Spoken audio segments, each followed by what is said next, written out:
Hello and welcome to Indus News live from Islamabad. I'm Jawad Tehami and these are the headlines.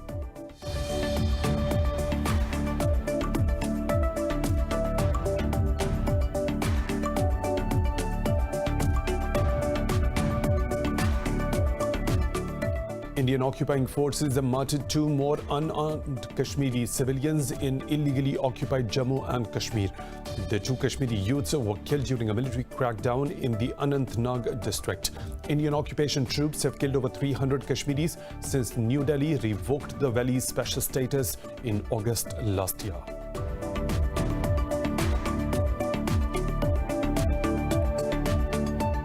In Mali, former Defense Minister Barnador has been sworn in as the interim president 5 weeks after the overthrow of Ibrahim Boubacar Keïta. He was picked by coup leader Assimi Goïta to head the transitional government until elections, which are expected in 18 months. Goïta was sworn in as the vice president.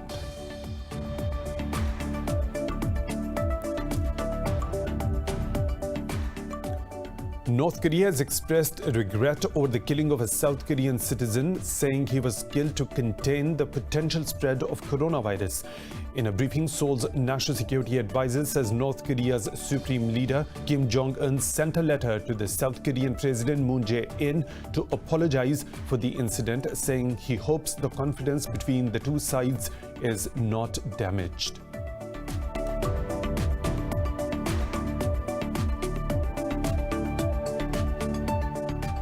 The global cases of coronavirus have exceeded 32 million and claimed over 980,000 lives. The outbreak continues to overwhelm India as another 1,141 have died in the past 24 hours.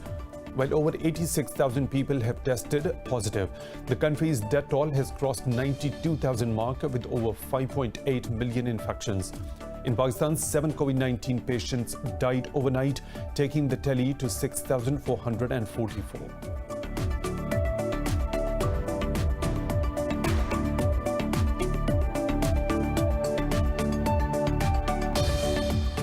Bayern Munich have won the UEFA Super Cup, beating Sevilla 2-1 after extra time at the Puskas Arena in Hungary. With this Super Cup win, the UEFA Champions League winners completed a quadruple, winning the domestic league and cup double last season.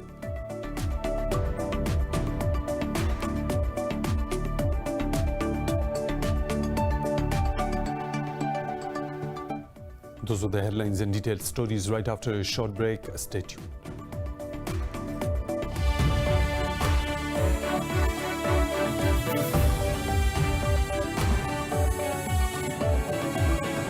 Welcome back. We start our news bulletin from Indian illegally occupied Jammu and Kashmir, where occupation forces have martyred two more unarmed civilians. The two Kashmiri youths were killed during a military crackdown in the Bij Bihara area of the Anantnag district. Indian troops have killed over 300 Kashmiris since New Delhi revoked the valley's special status in August last year.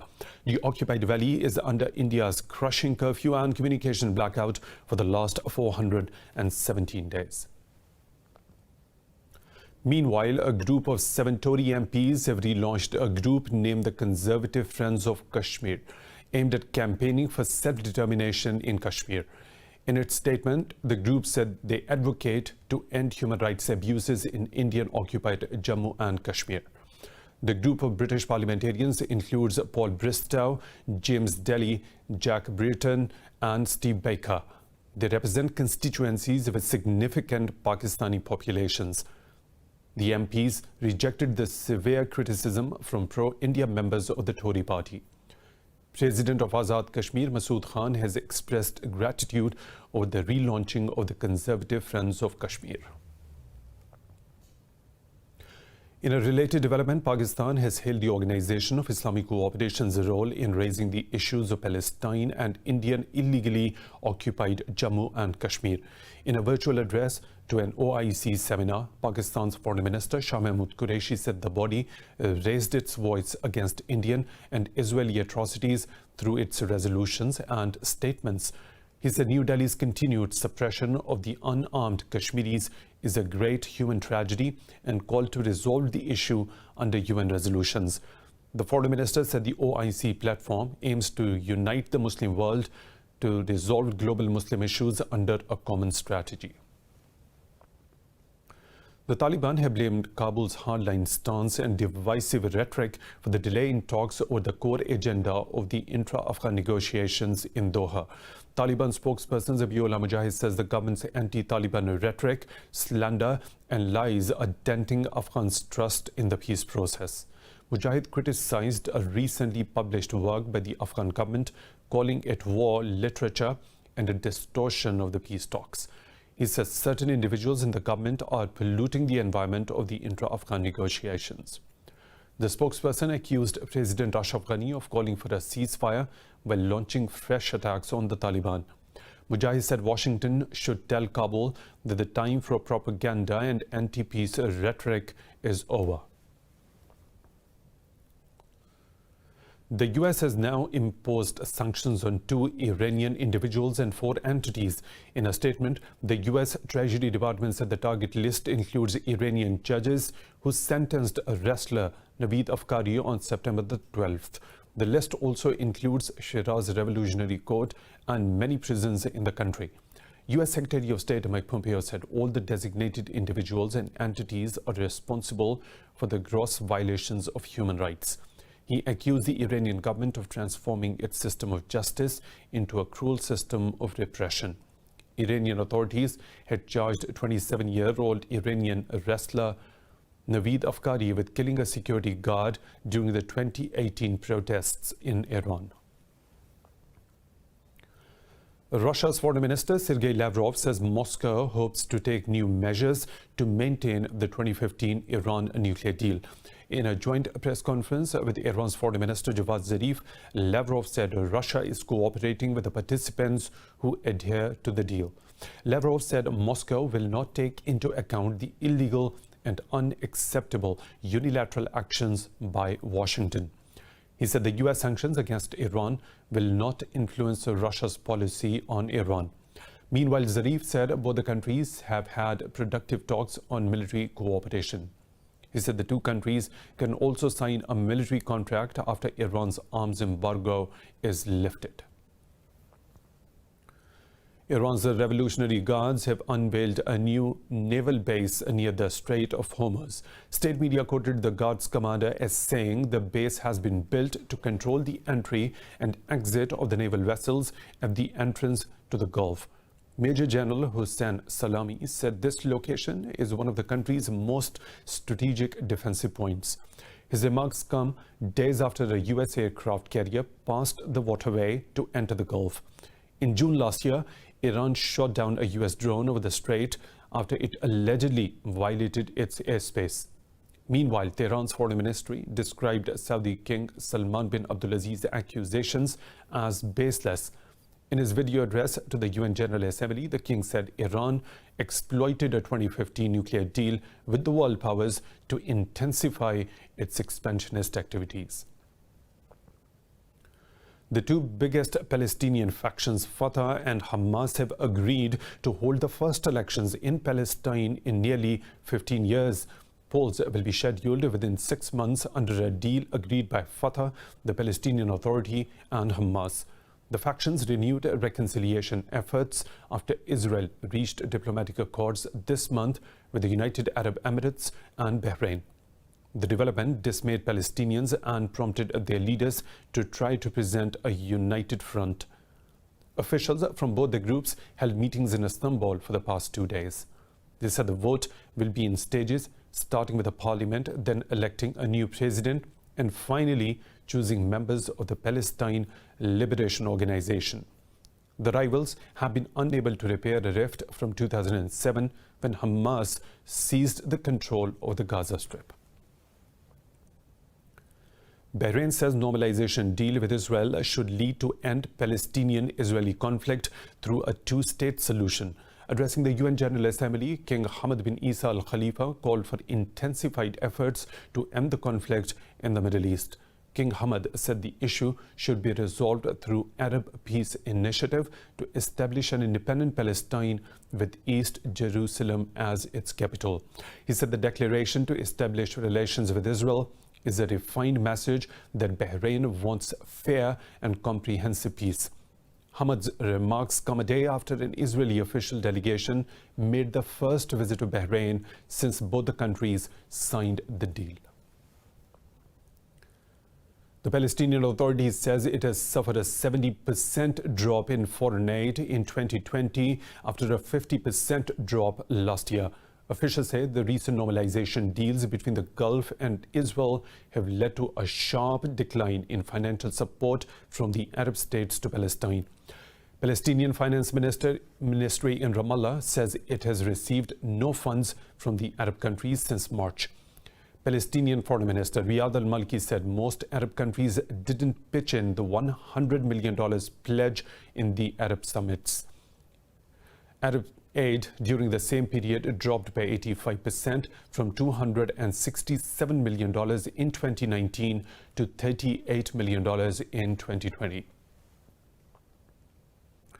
The U.S. has announced more than $720 million in additional humanitarian assistance for Syria. The U.S. Agency for International Development said recent support brings the total amount of aid to Syria to more than $12 billion since 2011.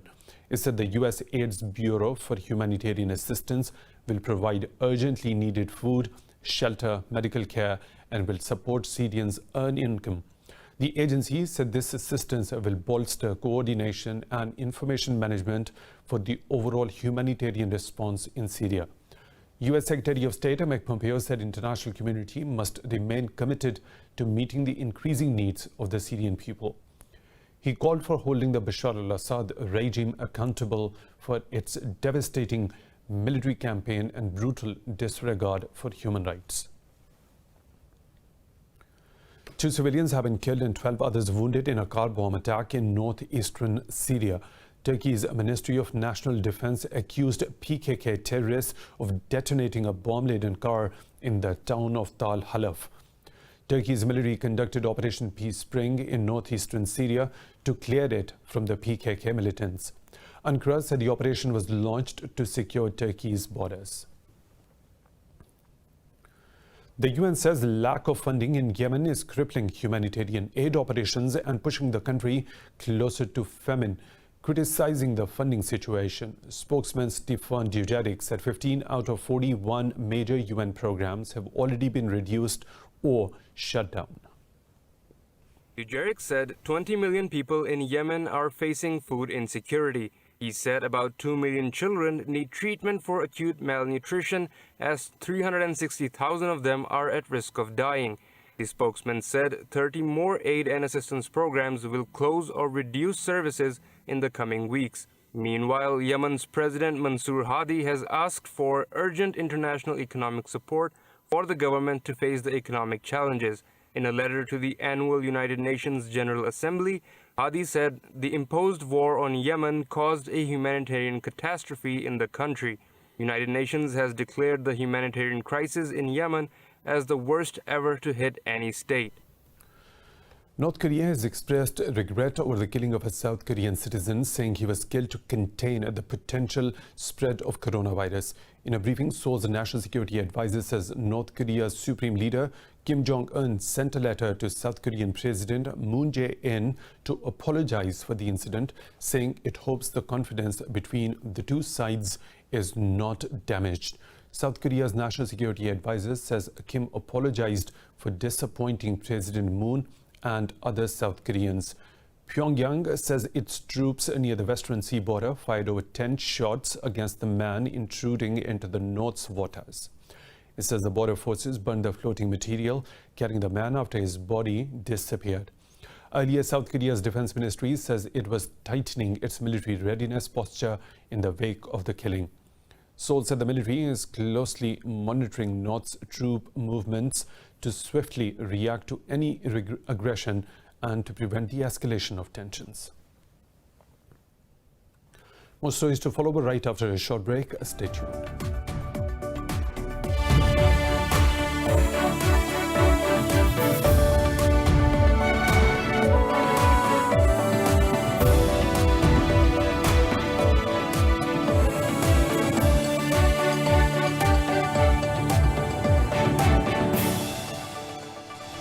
Welcome back. The global cases of coronavirus have exceeded 32 million and claimed over 980,000 lives.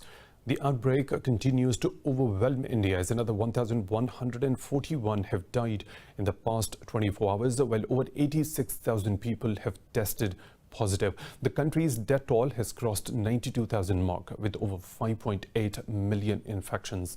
More in this report. The coronavirus pandemic have picked up pace once again as record surge in cases has been reported in France, UK and Spain. Health authorities in Spain warned of tough weeks ahead for the residents of Madrid as the country's COVID-19 infections topped 700,000. France Prime Minister has also warned that inaction can lead to repetition of the situation at the peak of the crisis in March. The government has placed Marseille city and surrounding region on the Mediterranean coast on the maximum alert level. These measures, I'm sure, are difficult, but we are convinced that they are necessary. First, it's about total closures of bars and restaurants, as well as all establishments that welcome the public, unless there are strict protocols in place already. In Brazil, Rio de Janeiro's world-famous Carnival parade has been postponed as the country grapples with the second deadliest coronavirus outbreak in the world. Governor of Brazil, Sao Paulo, says the state is likely to begin the immunization of its population with China's Sinovac vaccine in mid-December. In the first lot, there will be 5 million doses of the CoronaVac vaccine to be applied in Sao Paulo. They will now arrive in Butantan laboratory for trials in October. We have to wait for the end of phase 3, the last phase of the trial, and its results. Also approval from Anvisa regulatory authority, but in December, in the second half, we could start immunization. Deaths in Australia's Victoria State have once again edged up, with 8 dying from the disease overnight. South Korea is considering tighter restrictions during the Chuseok autumn holiday weeks that rise new clusters of coronavirus infections. In Pakistan, 7 people have lost their lives to COVID-19 in the last 24 hours. The Health Ministry says nearly 800 people tested positive for the virus overnight. The ministry said the countrywide death toll stands at 6,444. It said the number of active cases across the country is over 7,800. The ministry said so far 294,000 people have recovered, while 102 patients are on ventilators. In India, farmers have blocked roads in protest against new legislation allowing the government to stop buying grain at guaranteed prices. Farmers say the law will leave them at the mercy of private buyers. Large protests were staged in the food-growing states of Punjab, Haryana and Uttar Pradesh. Opposition parties and trade unions in Bihar, Madhya Pradesh, West Bengal, Orissa and Karnataka have also voiced support for the farmers.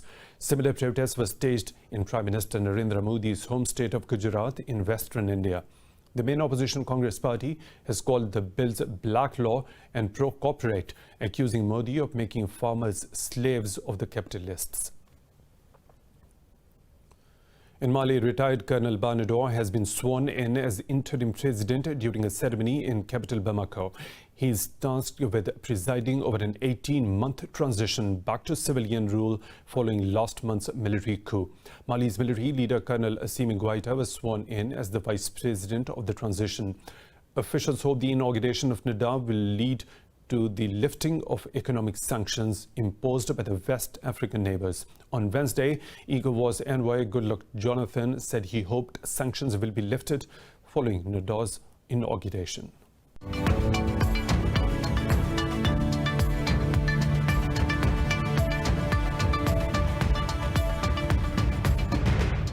A U.S. court has ordered the federal government to delay the ban on Chinese video sharing app TikTok, set to go into effect on September the 28th. Ruling on an injunction by app's owner ByteDance, the U.S. Federal District Court asked the government to either shelve the ban or file a brief defending its position. The court said it will hold a hearing on the motion on September the 27th if the government opts not to postpone the ban.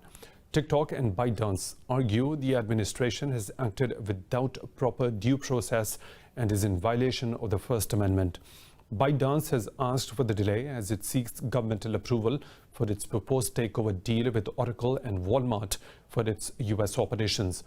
Meanwhile, speaking to reporters in Florida, U.S. President Donald Trump said the decision to approve TikTok deal will hinge largely on the issue of safety.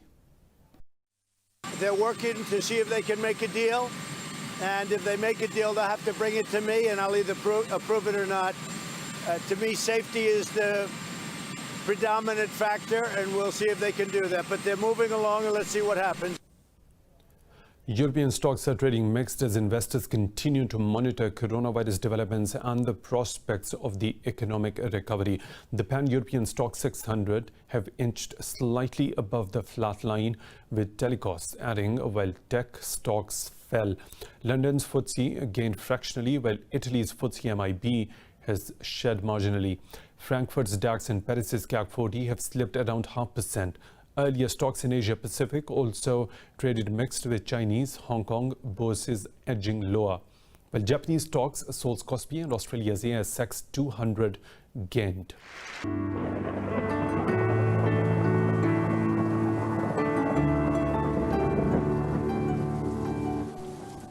And now the weather situation from around the globe.